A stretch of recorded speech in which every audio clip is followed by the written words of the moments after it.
Aleykümselam və rəhmətullahi və bərəkatuh. Ümumiyyətlə qayda olaraq yadda saxlayın ki, Allah Teala necə ki Maide surəsində buyurur: "Və təavunu aləl birri və təqva və la təavunu aləl ismi vəl udvan." Allahdan qorxmaqda və yaxşı işlərdə bir-birinizlə yardımlaşın. Günah və düşmənçilikdə isə bir-birinizlə yardımlaşmayın. Və həmçinin Allah Rəsulu sallallahu əleyhi və səlləm buyurur ki: "Mən qəşşənə fəleysə minnə." Kim bizi aldadarsa bizdən deyil. Bu hamıya aiddir. Fərq yoxdur, istər müsəlman olsun, istər qeyri-müsəlman olsun.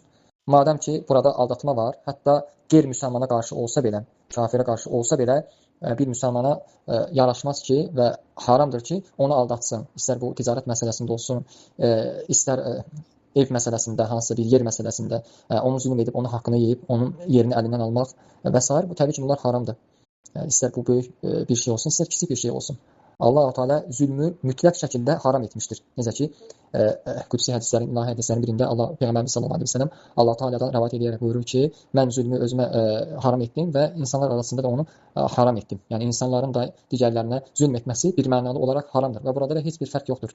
Həmin o zülm, istər müsəlman zülm edən kəs etdiyi zülm, yəni məzlum kəs istər müsəlman olsun, istər qeyri-müsəlman olsun. Necə ki Peyğəmbərimiz sallallahu əleyhi və səlləm həmçinin digər hədisində buyurur ki, məzlumun duasından qorxun, yəni bədduasından, çünki onun duası ilə Allah-u Teala'nın arasında heç bir pərdə yoxdur. Bunun da mənası odur ki, o etdiyi dua birbaşa olaraq qəbul olar. Çünki nəyə görə? Məzlumdur.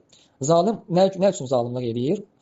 Onun əlində bu güc olduğuna görə. O əlindəki bu gücdən istifadə edir. İstər bu qol gücü olsun, istər bu vəzifə gücü olsun, fərqi yoxdur. Madəm ki, o zəifin haqqını tapdalayar və onun haqqını əlindən alar, Allah-u Teala o zəifin yanında, yəni məzlumun yanında olar və onun da bədduasını qəbul edir. Ona görə Peyğəmbərimiz sallallahu əleyhi və səlləm buyurur ki, məzlumun bədduasından qorxun. Və burada da bir şey diqqət etmək lazımdır. Yəni elm əhli deyir ki, burada nəzərdə tutulan eyni zamanda qeyri-müsəlmanlar da aiddir.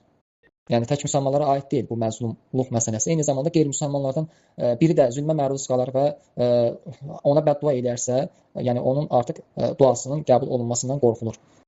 Bunun üçün də yəni son dərəcə diqqətli olmaq lazımdır. Yəni deyilməməlidir ki, hə, yəni bu qeyri-müsəlmandır, mən bunun haqqını yeyə bilərəm və yaxud da ki, aldatmaq, qeyri-rəsmi yollarla hansısa sənədləşməni düzgün aparmamaq.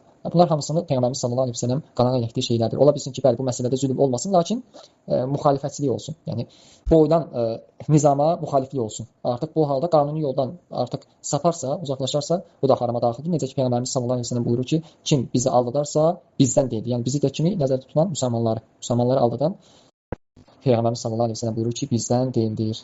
Allah Teala hər birimizi zülmdən və aldatmadan qorusun. Doğrusunu Allah bilir.